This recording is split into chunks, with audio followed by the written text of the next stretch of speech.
This week, we are plunging you into the chaotic and exhilarating heart of the world's busiest railway. 8 million passengers use these trains each day, packed in more tightly than anywhere else on the planet. Welcome to India. We are in the heart of Mumbai. We're standing in front of one of the most famous stations in the world, the Chhatrapati Shivaji Terminus, known affectionately by the locals as CST. This really is a station running to the limits of what's possible.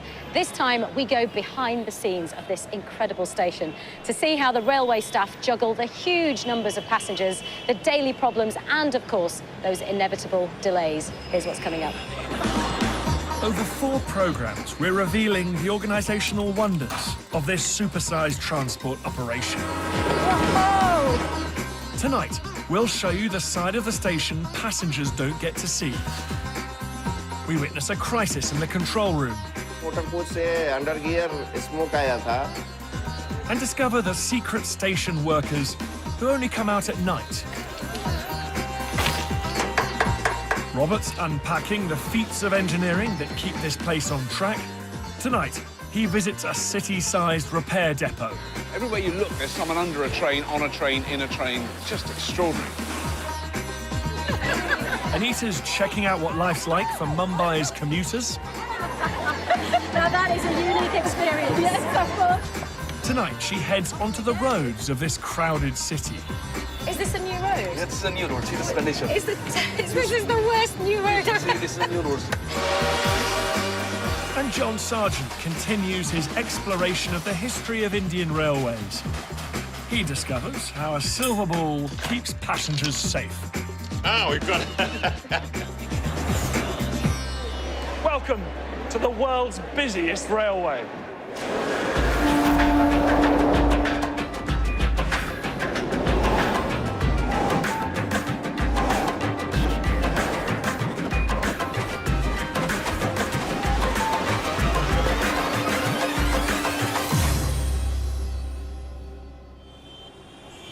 Mumbai is India's economic powerhouse, and this station, CST, is the engine that drives it, bringing commuters from the northern suburbs down to the southern business district to work. This station runs passenger trains 365 days a year, 21 hours a day. And for 6 of those hours during the morning and evening peak periods, the trains are so packed, they've come up with a descriptive term for it.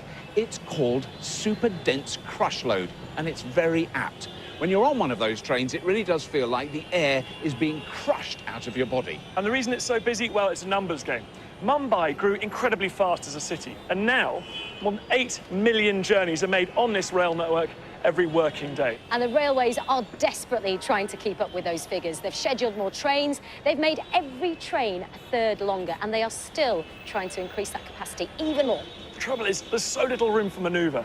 The controllers who are responsible for getting these trains in and out of these stations in the morning and the evening desperately juggle the schedule and space to try and ensure they don't risk making hundreds of thousands of commuters very angry indeed.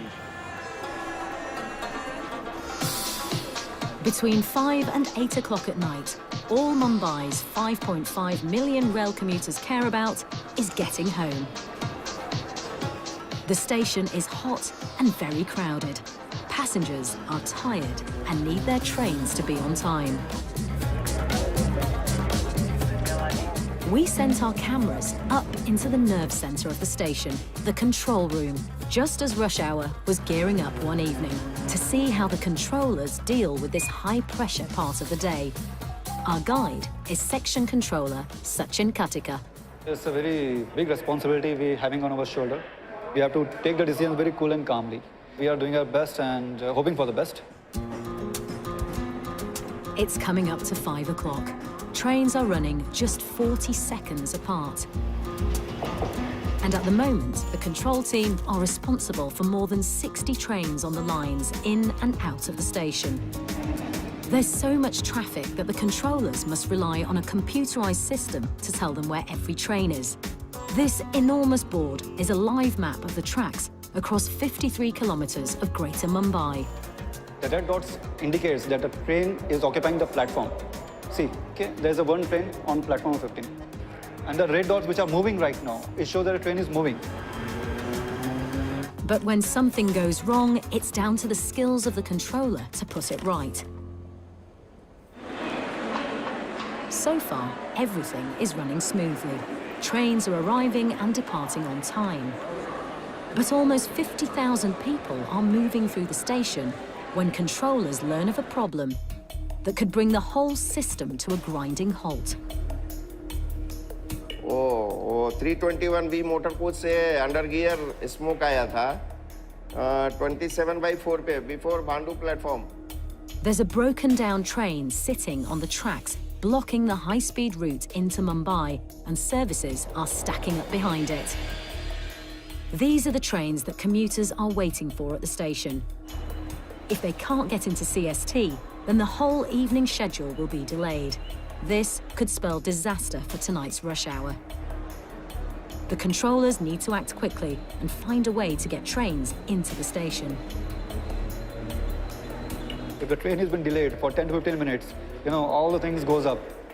It's the evening peak and lots of passengers waiting for the train. So if any train get delayed, then it's not good thing for the, you know, we are serving for the people of India.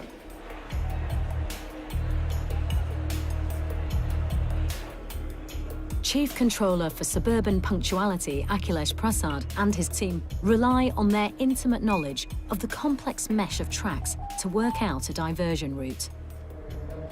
अब तो का वो clear हुआ नहीं है. शंकर 36 विद्या विहार को बोलो जाने देने के लिए गाड़ी. शंकर 36 बाद में घुमाएगा वो अंबरनाथ साइड को. शंकर 30 हाँ दिया. Kharjat 36, the first train behind the blockage, is the priority. It's diverted onto a parallel line and back onto its original route at Vidya Vihar station. The remaining block trains are also sent this way. वो 8 गाड़ी घुमाया ना तुमने? अरे clear हो रहा है कि नहीं? हाँ. We are diverting that trains and we are cancelling some locals so that to maintain the punctuality of peak. But this is only a temporary fix. The train with the suspected fire on board is still blocking the line. Time Vikhroli से local line में घुमाया. It's a small incident with the potential to have a big impact. If controllers don't get the train off the line and the flow of traffic back to normal, Mumbai's commuters will face long delays. Ambernath 48 जो आया था, तो down local कितने बजे clear किया था? It takes 40 minutes to get the damaged train off the main line and into a siding. An event like this could have brought CST to a standstill, but the quick-thinking controllers have averted disaster. Here it was. This is a section, Vikhroli, where it was delayed. And now it is moving. Now the line is clear, trains can revert to their pre-planned routes. And the flow of trains into and back out of CST can run on schedule.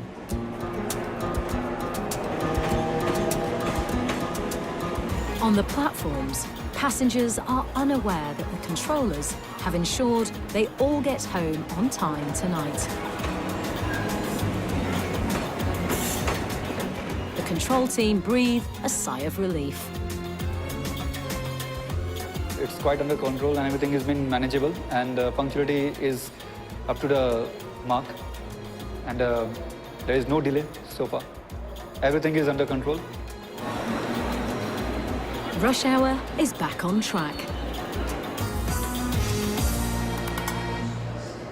So the man in charge of the control room is the Senior Divisional Operations Manager, KN Singh. Now, Mr. Singh, from an outsider's point of view, it does look like you're working absolutely at the limit of what is possible here. Just, absolutely. Would that be a fair assessment of it? A fair assessment, yes. And peak hours, we are running with 100% capacity. There are hardly any chance to add anything or to delete anything. And there's no chance of any error. Right. And everyone that works here knows they've got to get the train there on time. Everyone, all my technical team as well as those who are manning the team, they all are absolutely working for a system to run for the 100% punctuality. So what are your punctuality rates here? We are hovering around 90%. 90% punctuality we are maintaining, but in peak hours, that is the morning and evening peak, we do achieve 95+% of punctuality. That's pretty amazing with the amount of trains that are coming in. It's extraordinary. Yeah. But we are trying to achieve 100%. Right. A train must run on time with the kind of advancement and signal and the rakes and the train Right. and all things. I mean, In that film, we saw a train that had actually broken down on one of the tracks coming into the station, which clearly caused a bit of a problem. I mean, what other problems do you face on a daily basis? In such a big system, we have various types of failures, like failures in train itself, which you saw.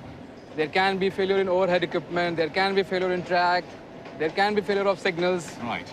So there are various types of failure which can happen. Because that's certainly something we do here in the UK is, you know, signal failure. You're sitting on a train and it's not moving and you're going, oh, there's a signal failure. But what is signal failure? I mean, signal failure is a generic term for a lot of failures related with the signals. Like Right. many times signal can go wrong, it can just go off. There can be failures in the points which will not be able to divert train from one line to another, for platform one to another, and those things. There So can that could be fa- a signal failure as well if There the points can aren't be, changing. yeah. There are a lot of reasons for that. I mean, Yeah. there can be failure in the circuitry itself. There can be failure in the cable. I mean, sometimes people may theft take place and they take out the cables. Because you've got a lot of wires joined to a lot of track a lot that of goes wires, to a lot lot of joints going to Yeah. the point. Yes. So, So what is the kind of rate then of failures on a day, on a sort of average day? How many failures do you get like that? it used to, earlier it used to happen a lot, but now we have control our signal failure at a large extent. But yes, still it is around 5 to 6 failures a day in an entire system. Right. In a Mumbai suburban system, which still is a cause of concern, and we are trying to control it also.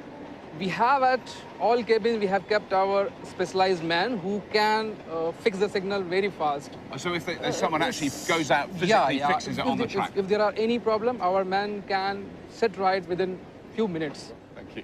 Well, thank you very much, Mr. Singh. Thank you, thank you. It's early afternoon at the station. A brief lull between the intensity of the morning and evening rush hours. But for one group of people, the pressure's always on. 140 drivers, known as motormen around here, are on shift today. Driving is a responsible and stressful job, getting crowded trains safely in and out of the station. It's made more difficult by the behaviour of passengers who frequently cross and walk on the lines. This is an unavoidable hazard for drivers. By the time they see someone on the track, it's too late to stop. 9 people a day across Mumbai are killed when they're hit by trains. And the motormen are at the sharp end of those figures. We went on board with one to take in the view from the cab and find out how he feels about his job.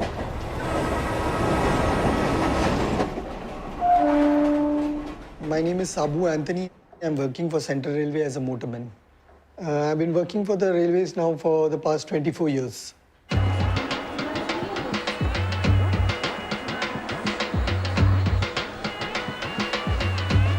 I like being a motorman because it is a very responsible job.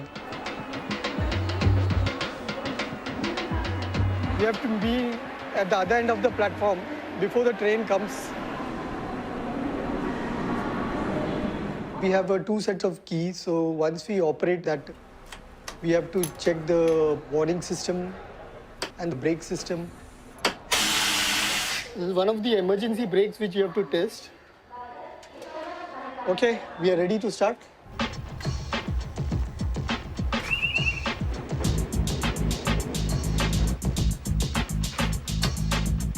Driving a train, it is much harder than it looks. You see, it is very easy because that person is just sitting and moving the handle from here to there. But it takes a lot on you as a mentally and physically doing the same thing again and again and again. The motorman has to have a very good concentration. He has to have a very tough mind. And the third thing is he has to be very patient. We are slowing down because we are going to stop at the next station. During the peak hours, we take more precautions because the trains are all getting jam-packed. We are late by 1 minute. We started 2 minutes late, so now we are 1 minute late. We have made up 1 minute.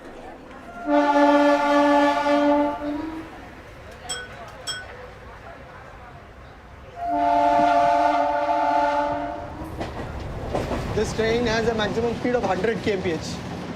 We are used to driving at that speed. So you just concentrate on your job. Because even a small lapse of concentration can cost you very badly.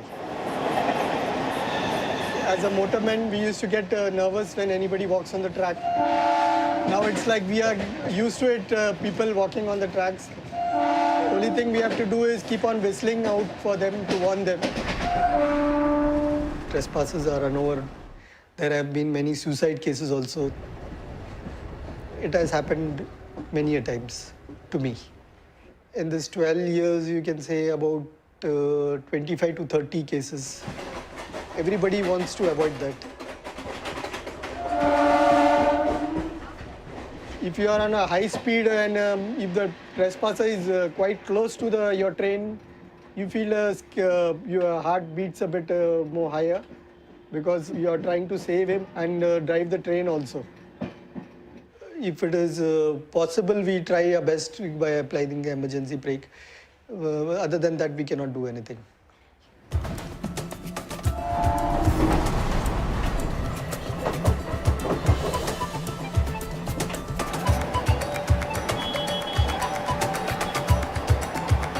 We are going to reach a last station, Thana.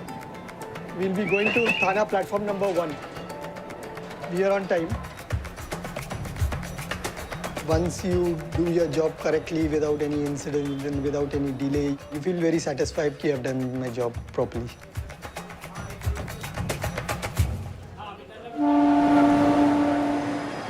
Sabu and his colleagues are under pressure every hour of the day. Although stress levels rise during rush hour when there's no wiggle room in the schedule. But they do have a place where they can relax. And Anita's got special permission to take us inside. We're leaving the concourse and entering a restricted area. This is where Sabu would hang out before he'd begin his shift to drive the train. It says quite clearly here, outsiders entry strictly prohibited. We are going in for one time only to the motorman's lobby. This is where the drivers hang out. Follow me.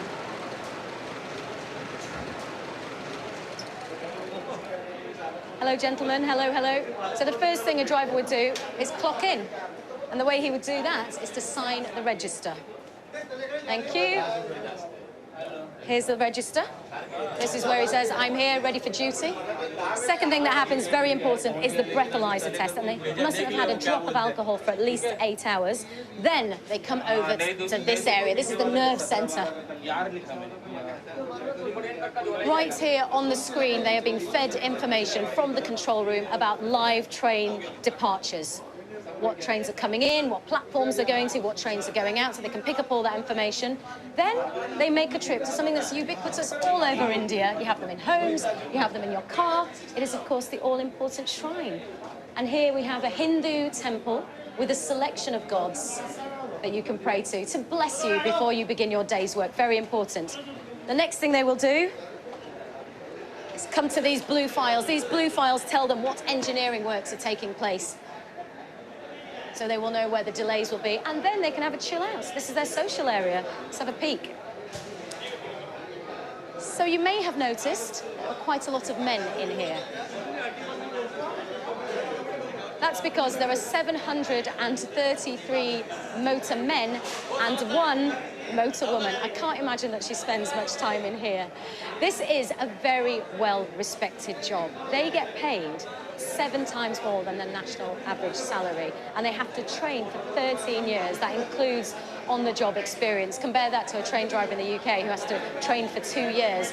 In here, you also have notice boards. These are telling them all about their union meetings. Oh, we do have some women in here, very official-looking women. Hello, ladies. Up there, you have the canteen. Up here, you have their lockers. And then they wait.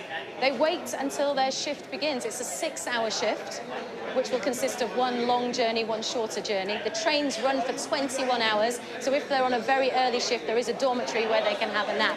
These chaps work incredibly hard, but then so do the carriages. They do 500 kilometers every day, so after every 18 months, they have a complete overhaul.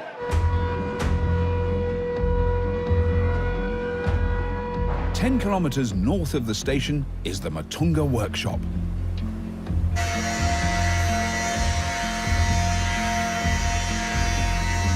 Over 7,000 people work at this 86-acre site, inspecting and repairing carriages.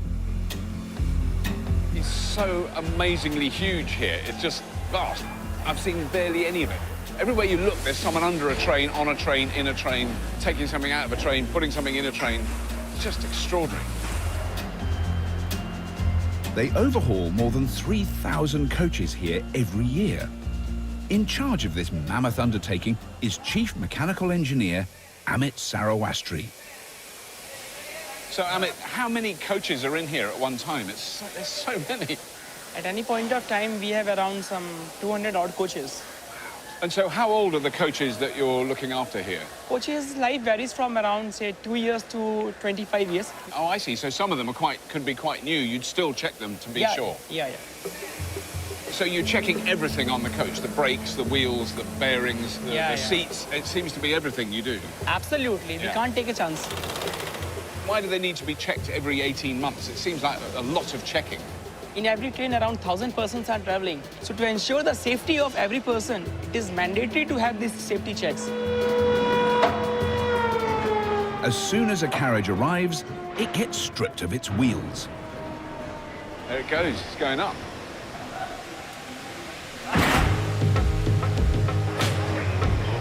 It actually looks remarkably simple.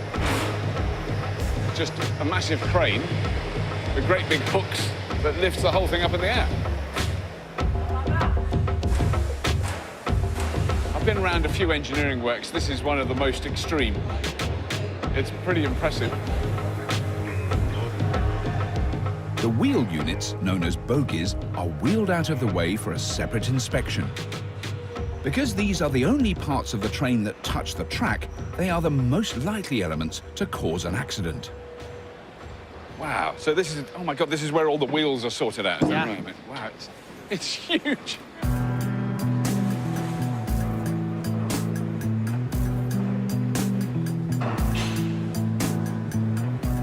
Each wheel is removed from the bogie before being spun on a lathe to make sure it's perfectly round. But one of the most crucial jobs is carried out by hand. Ah, so what have we got here, Amit? This guy is inspecting the bearing. Right. So so can you tell me what is a bearing, basically? I mean, that is a bearing, but what's its job? The bearing is a very important part of the wheel assembly. It helps the wheel to rotate. And all these small wheels do is allow it to spin round with less friction and less... Yeah. This part rotates along with the wheel. These guys, whatever who are inspecting the bearing here, they are inspecting very thoroughly, checking all the rollers one by one. There shouldn't be any crack here. What do you do then if there is a very small crack in some Even if a small crack is there, the bearing is rejected. Right, so the whole thing goes, you don't use it anymore? Yeah, we don't take even 1% chance. Right. So what's the condition of this particular bearing, Amit? Is this one all right? Let me see. I think he's scratching. Yeah, no. This particular roller has gone. This roller flaking is there. So there's a tiny crack in that, which you can barely see. It's not a big crack. Yeah. So what would happen if you didn't replace this then? What could go wrong? It can lead to bearing failure, a lot of heat generation. Right. So it still keeps spinning because the train is heavy. It keeps on rotating, It keeps on rotating, it generates high temperature, and it can cause fire also. Right. The fire in a moving train. It's not a good thing. That's why this bearing inspection is a very, very important task.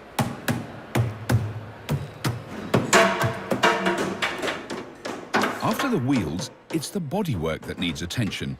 And the method here is surprisingly low-tech. I'll have a go. Sounds good, yeah. Might sound like they're just making music on a train carriage, but what they're actually doing is they're listening to the sound the tap makes. That sounds very, very solid. So they can tell if it's got corrosion, if it's got holes. They're checking for rust holes and damage like that, and then they mark it with a bit of chalk so that the repair team come in and mend it, basically. Right, that's a very good example. That's not good, not good. Yeah, so here there's some actual corrosion, and they found it, they've marked it off with chalk, so this has got to be repaired. This is the problem. So that has definitely got some... Sorry. Yeah, that's all right there, it's here. It's not, yeah, very bad.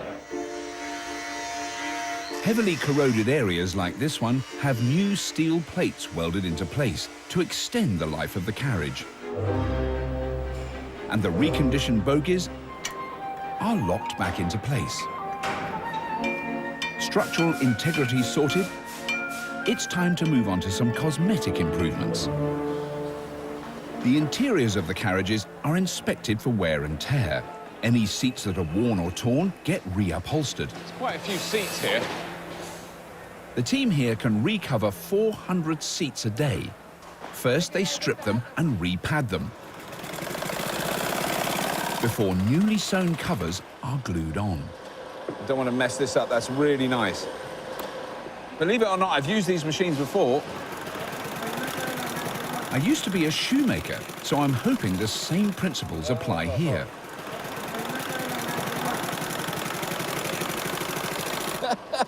Oh, I've gone off.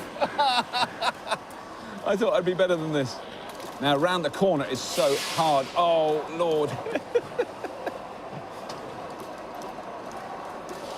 How do you do that? That's a little gap there. OK, that's a mistake. All right, I admit that. I admit that that's bad. OK, but this bit, look, let me just show you this bit. That bit there, that's not too bad.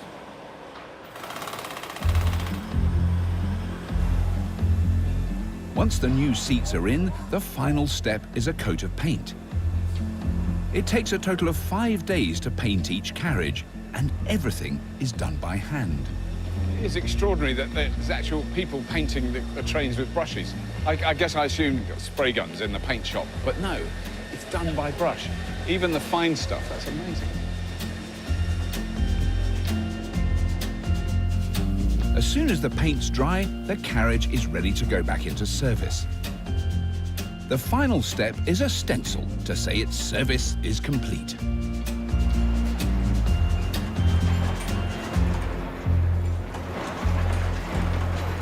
That place looked fantastic. In fact, Robert, I was particularly jealous of you getting those mallets and whacking the side of those trains. It is always fun smashing stuff with a big hammer, I have to say, yeah. But it's also fun coming up here, great bird's eye view of the whole of CST. Absolutely, wait, it's vast. It is. Well, it's over 70 acres in total, the total site. And just to give us some idea of our location, that over there is the dome that's right at the front of the old station. And in front of that, right in front of us there, is the 7 suburban platforms. And then over there, so I guess you can see just beyond those blue trains there, Yeah. those are the intercity, those are the long-distance platforms. They are for the trains that are going to go right the way across India. And they are particularly long, those ones. Yeah. One of those platforms is over half a kilometre long. And to give you a sense of the scale compared to the UK, a train in the UK going from between, say, Manchester and London might be about 11 carriages. One of those trains could be up to 26 carriages in length.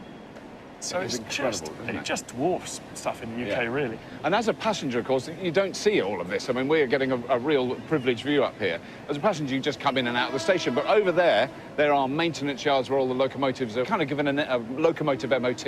And then there's another load of sidings beyond that with all the spare carriages in for those enormous long trains. It's funny, we just glimpse that out the window of a train as you pass. But I mean, it's like an iceberg. There's so much hidden under the surface, so much required in terms of support and logistics to keep this going. Yeah, well, it's a complex system, I think, for one very good reason, and that is for safety, just to stop trains bashing into each other, which I think, on the whole, is a good idea. Yeah, that is not a good thing when they hit each other. But, of course, it's over the years, it's those crashes and the response to them that's given us our modern safety systems. We've made incremental improvements, we've introduced new technology, and that's how, round the world, we've managed to get railways running pretty safely nowadays.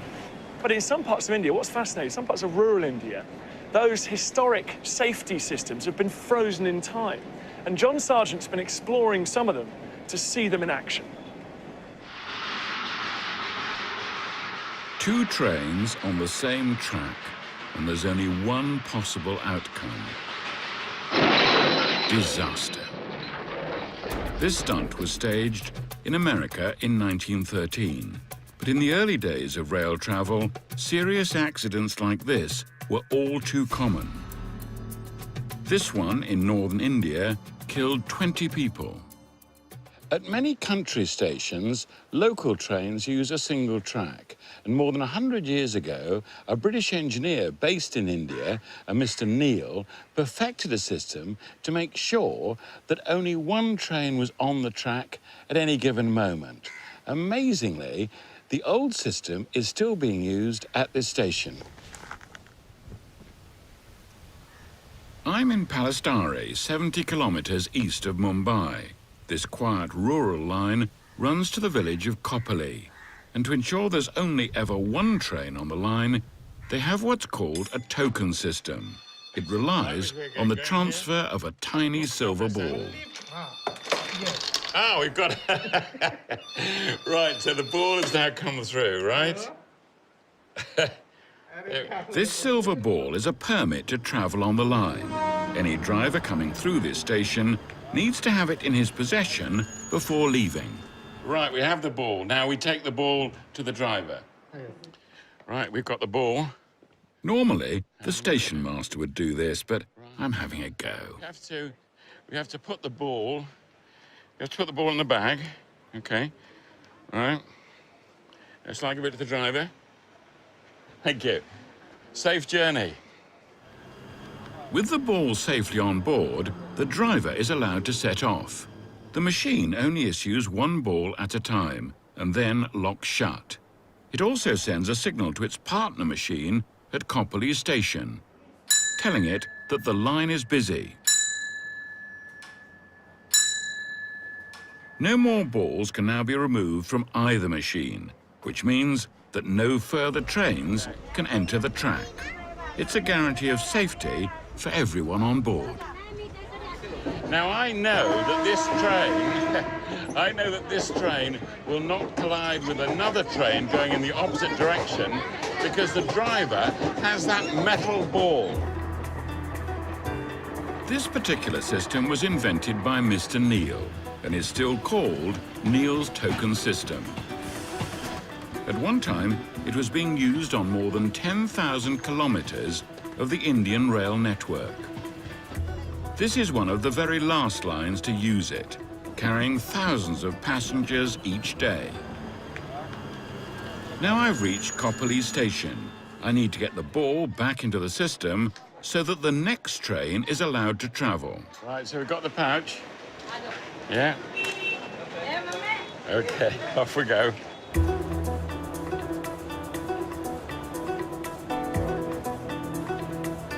Hello. Right, well, we brought the ball, and we're going to put it in the machine. Yes. Put it on the tub. Under there? Yeah. Okay. With the ball back in the machine, the system unlocks. The line is clear and ready for the next train. Done. Token systems like this were only ever suitable for sections of single track. They were installed in the early and less complicated days of rail travel. When there were many more trains on different lines and being moved into sidings, they needed a more sophisticated system to make sure the trains ended up in the right place.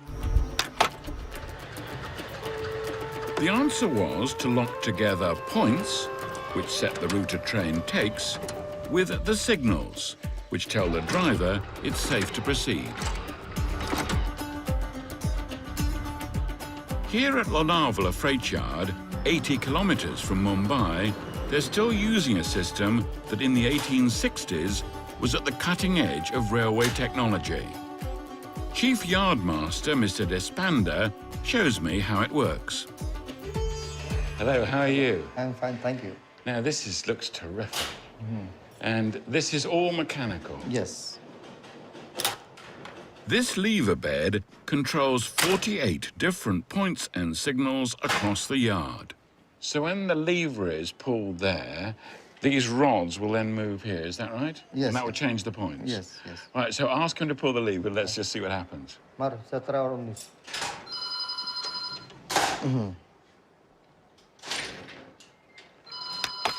Okay. Pulling this lever moves a series of metal rods stretching over 100 meters to change the points. Each lever has a number, There are set routes, and the team here know the numbers that correspond to each of them. So what have we got to do? We've got a freight train is going to come out? Yes, it is ready. Karad basin empty, ready for dispatch to Karjat.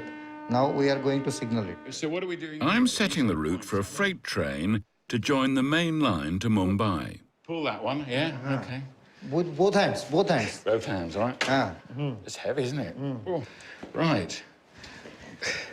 Yes. Yes? Yes, it is We've pulled correctly across. set now. Okay, what else do we need to pull? Now pull that, right? Pull that first. Mind your Whoops. fingers, Okay. The points are set, but to tell the driver he can proceed, now I need to set the signals. But now what about the signal, right? Yes. Okay, where's that? Signal. 39. 39, okay, right. Yep. Oh, well, that's much easier, isn't it? Long Yeah, bar okay. is easier. Pulling this lever operates an electrical switch that changes the signal lights. Second signal, S2, 27. 27, right, okay. If anybody try to put the point back after Yes. lowering the signal to particular train, it will not go. You just try. Okay.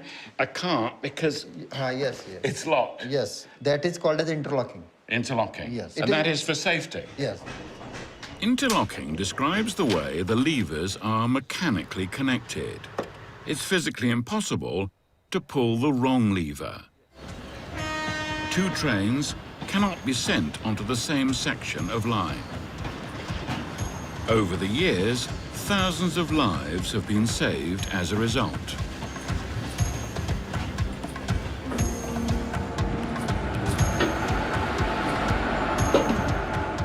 So in the yards, the trains aren't moving very fast. Yes. That And is why- there aren't many of them.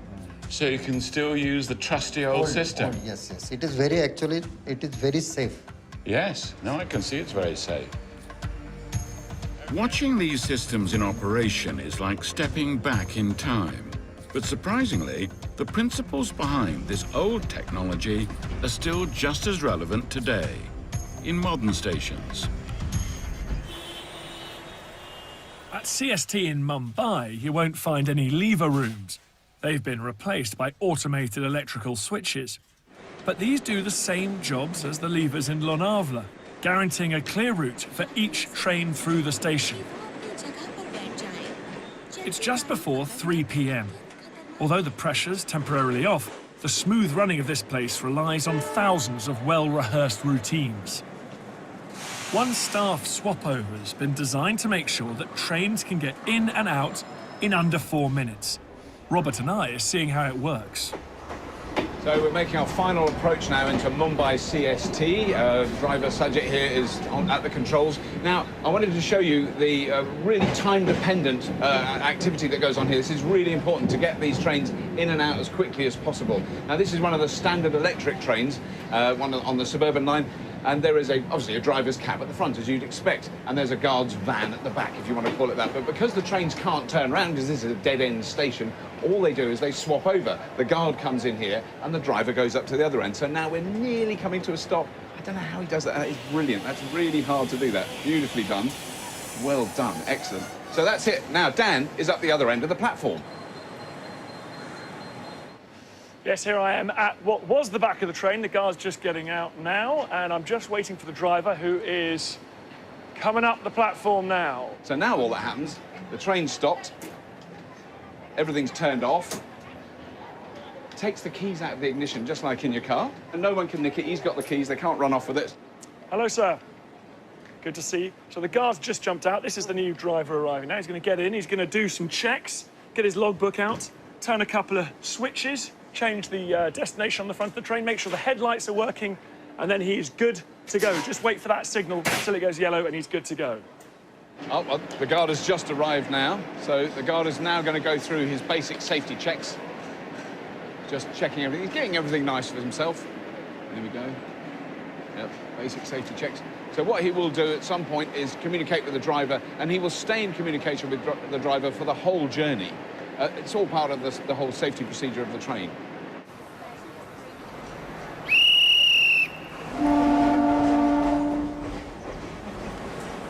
And they're off.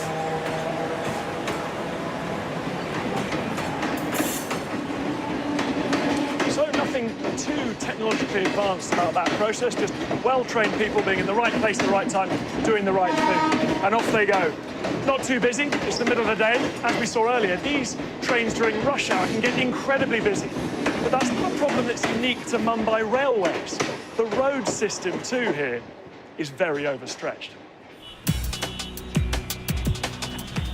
Mumbai's traffic problems are notorious. There are more than 700,000 cars on the roads.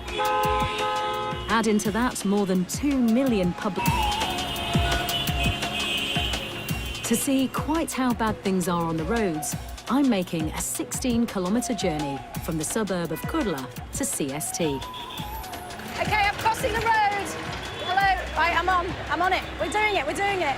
Oh, my... OK, stop. We're in. Hello, Sundarji. Pleased to meet Taxi driver Surinder Singh is one of around 40,000 cabbies in Mumbai. Off we go. Seatbelt on? No. No. I'm going to put it on. How long do you think it's going to take us? At least in this peak hours, it takes sometimes 1 hour, sometimes it takes 2 hours also. And during monsoon, it's very bad to us here. So, could be 1 hour, could be 2 hours. Yeah. In monsoon, how long? In monsoon, it can take 3 hours, 4 hours, because Bombay gets flooded. 3 or 4 hours? Oh, yeah, we have to wait patiently.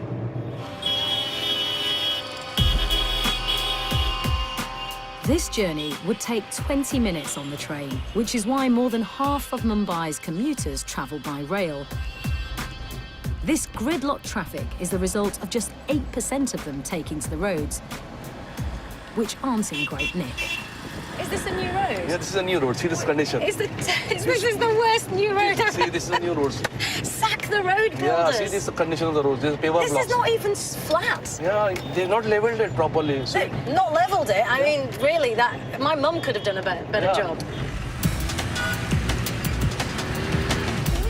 The government has spent £149 million over the last 8 years trying to improve the roads to cope with the increase in traffic. But Surinder's not impressed. with the infrastructure, they've not planned properly. They should first plan the infrastructure, the roads, the bridges. Always we have problems, even after so much changes have come. But the roads are the same. So that's why you have problem. The congestion is there. Feels like someone needs to plan it. Yeah, plan it properly. What would you do if you were the king of Bombay? If I would have been there, first, there's no roads were there. I would have widened the roads first and build new bridges, new flyovers. But they're doing those things, aren't they? Slowly? Very slow. It's very slow. Very slow. Not fast enough for a cab driver. No. There are also huge problems with road safety. In 2013, there were 23,500 road accidents in Greater Mumbai and nearly 500 deaths. That's almost 4 times as many as in London. So where are we now? This is called Dar by the British. And now those mills have disappeared, have Yeah, they? they have all disappeared. Only you can find the chimneys there. Dadar used to be an industrial area packed with cotton mills.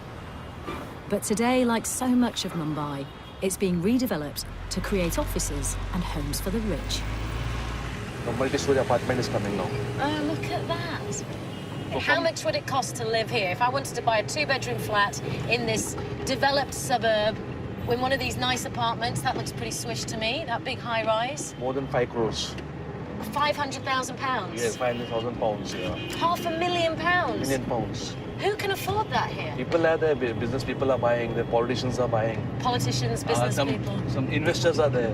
And how do you feel about these amazing flats that you can't afford? Actually, we can't think about that because we cannot afford, we can't think about that money. We're not going to make that much money in our life. It's not possible for us. The average wage in Mumbai is just over £1,000 a year, but it's also home to 30 billionaires. If you've got money in Bombay, you've got mega money. Mega money. Some people have mega money. Mega money, minted money like... They're minted. Yeah, they're minted money. Yeah. Bombay is changing under our noses. Yeah. And there we go, a Range Rover. And to buy a Range Rover or a BMW, in fact, any imported car, it's not the same as in the UK because here the import duty is so high that it would cost you basically double what it costs us. We're now just over 8 kilometres from our starting point, Kurla. We have been in the car for over an hour. 1 hour. So how long is it going to take us? It won't take at least half an hour. Give me the bad news. Don't worry. You don't have to sugarcoat it, sir, in the G. I'm in this now. Yeah. Tell me really, how long do you think it could take? It will take at least 30 minutes to 40 minutes to go to CST. Sometimes it can take more also. 45 minutes. Just at this time, no? We can't say anything about the traffic. 30 or 40 or 50. Indian time. Indian time. Indian time is fluid. Travelling by road here is just as frustrating as in any other megacity. But with another 2,000 new vehicles registered each week, it's only going to get worse here in Mumbai. So we are here in CST now. Oof, that's quite some journey. I recognise this beautiful building. OK, sir, if you could stop the meter. Yes, sir. 269 rupees, which is £2.69. It took us an hour and 35 minutes, but we made it. Yes, Thank you. Bye-bye. So that journey then cost £2.69 in the taxi, but the same journey would have cost 10p on the train. So Yeah. it feels like a bit of a no-brainer. I'd get the train. You'd think, but there are a lot of people in this city of 17 million who have a lot of money, and that's the middle classes, and this middle class is growing all over India, and they can quite easily afford to use a taxi, and they do, because it's just more comfortable. And let me tell you, comfort is in short supply here on rush hour trains. This is me tussling to get on board one morning. It's a fight! What is happening? I'm on! We made it! It was the same story for me. Stick with me. Ow, ow! I think the one thing I'm not worried about is falling over. So I'm keen to see what a carriage looks like without quite so many people on board. I didn't even realise there were seats until Let's just hop now. on. Well, this is a men's-only carriage. Right. Women are allowed on, they just Right. choose not to travel. So you generally wouldn't go on this, but you're Yeah, on but it I'm now. on. You're I'm on on. now. Lots of places to hold on. Hundreds of places. Hold You'd on. need to. The fans, I have to say, really saved me when I was squashed in here. Fans It's are great. actually standing by the door. Yeah. Or, if you sit, let's have a seat. Okay. The best seat in the house is that one right there. Oh, so right next to the window Yes, or there? Yeah. where this gentleman here is. He's got the right seat. You've got the right seat, sir. Right by the window, nice and comfortable. When I took a train once, Yeah. I was sitting there and a woman was eyeballing me to say, when you get off, I'm getting on, because that's the tactics they use to bag themselves So she seats. wasn't trying to get your seat, it was just when No. you left she Yeah. wanted to sit there, right? Because that was the thing when I was squashed, I was sort of standing about there, absolutely squashed in. The atmosphere around me was really friendly. Everyone was grinning and saying hello and waving. It was really nice, you know, even though you were crunched together. And I just thought if that same situation happened on a commuter train in England, there'd be a lot of passive-aggressive tutting. People would be shaking their copies of the Telegraph and, you know, move down the carriage, you know. Whereas here it seemed incredibly friendly. Well, things can get extreme here, and they did in January 2015. It was the first day back to work, and you could say there was a major problem in the control room. They had an electrical issue, and there were severe delays, which meant that the trains came to a standstill. Shortly after 7 a.m. Friday morning, train services from CST to Diva in suburban Mumbai were stalled due to a technical snag, leaving lakhs of office-goers stranded for more than 5 hours. Now, 16,000 people rioted in the suburb of Diva. They took out to the streets, they blocked the tracks, they injured a driver, and they damaged 10 trains. So it shows you, when things go wrong here, Indians can get very angry indeed. Those riots were very unusual, but perhaps because of that, they certainly were big news around here. Many people took them to be symptomatic of a more general frustration with how the railways sometimes worked. Now, the man who, until recently, was in charge of dealing with that frustration is the former divisional railway manager, Mr. Nigam. Thanks for joining us. You used to be in charge of this place till early 2015. What was it like putting up with occasionally quite angry commuters? You know, if you have to run 2,000 trains every day and you carry more than 4 million passengers every day, it's a tough asking. Mumbaikars, our commuters, are very emotionally attached to the suburban trains. I mean, they relate to its performance and its activities in a very emotional manner. You know? So there are chances of an emotional outburst But if I were you, I'd get really annoyed because most of the time the train works really well and the commuters get to work. And then when it doesn't, they all go, oh, they blame you. They never thank you when times are good, do they? No, it is, I mean, whoever is in the service sector, it is the customer who's the king. And whatever he says, you have to take it, to a logical conclusion. And that's what we are there for, When you were the boss here, what were the main complaints that would land on your desk? I mean, first of all, is relating to the overcrowding. Overcrowding is a very serious issue because, especially at intermediate stations, it's very difficult to get into the trains. For that, we need to run longer trains. There's also an issue of modernization of the network. People would like more modern amenities. They would like to see escalators at stations. They would like to have better ticket vending machines. They would like to have better trains. They would like to have air conditioning in the trains. And the third issue is with regard to disruptions. They would not tolerate any disruptions. I mean, I find that an average Mumbaiker, he's never satisfied with the service that we offer. But when he goes and leaves the city, and when he's gone to meet a relative to another city, he would praise the system no end. Yeah. I think it sounds like we commuters are the same everywhere in the world. Railway jobs world over, which are dealing with operations, because railway operations are 24-hour exercise, are, very engaging jobs. It is said that, you can't ride the tiger for too long. But, when you are over here, you have to shoulder the responsibility because suburban network is the lifeline of the city. There are 4 billion passengers who look up to you for your performance. Thank you very much, Mr. Nigam. Now, this place can feel, I'm sure you would agree with this, insatiable, unstoppable at times, but there are 3 hours every night when the trains fall silent. They're still. And we had a look around the station during those magical nighttime hours. It's 10 p.m.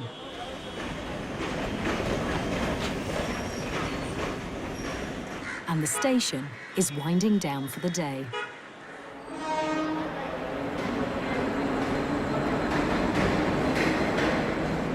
The suburban platforms are quiet.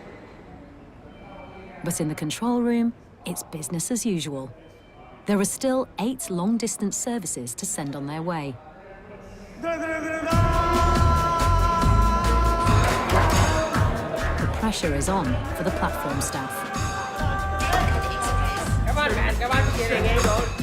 Porters hurry fresh fish and other local produce onto the trains, just in time for their departure slots.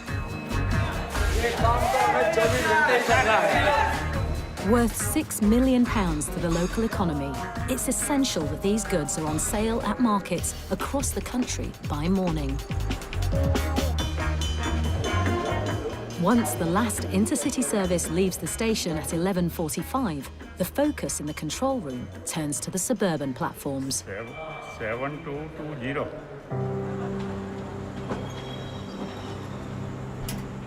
Midnight strikes, and the city's last travellers are... The station is such an important part of downtown, noisy Mumbai. It has a crucial place in the heart of Mumbaikers. But it is like all these complex systems. I mean, the more you understand how all the intricate parts work together, the more you begin to really appreciate it. And I think it's amazing that they get so many people on so many trains every day. But admittedly, if you're on one of the trains that's stuck and not going anywhere, you probably end up being a bit moody. But I think that is the point, because there are big problems here. And the passengers feel like they're on edge. They are crushed to bits every morning and every evening, and they all know that even a small problem can lead to massive delays. It just feels like there isn't any wiggle room in the system. There's no contingency. I think it's like an intense relationship filled with love and hate. They love it when it works, they hate it when it doesn't. Tonight, we've immersed you in the extraordinary daily life of this station.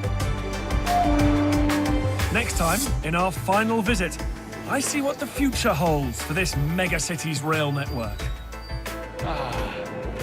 Air-conditioned, spacious. I don't get nutted every time I move. Forget leaves. Try floods on the line. We find out how they keep trains running through the monsoon. I meet one of the heroes of the 2008 terror attack.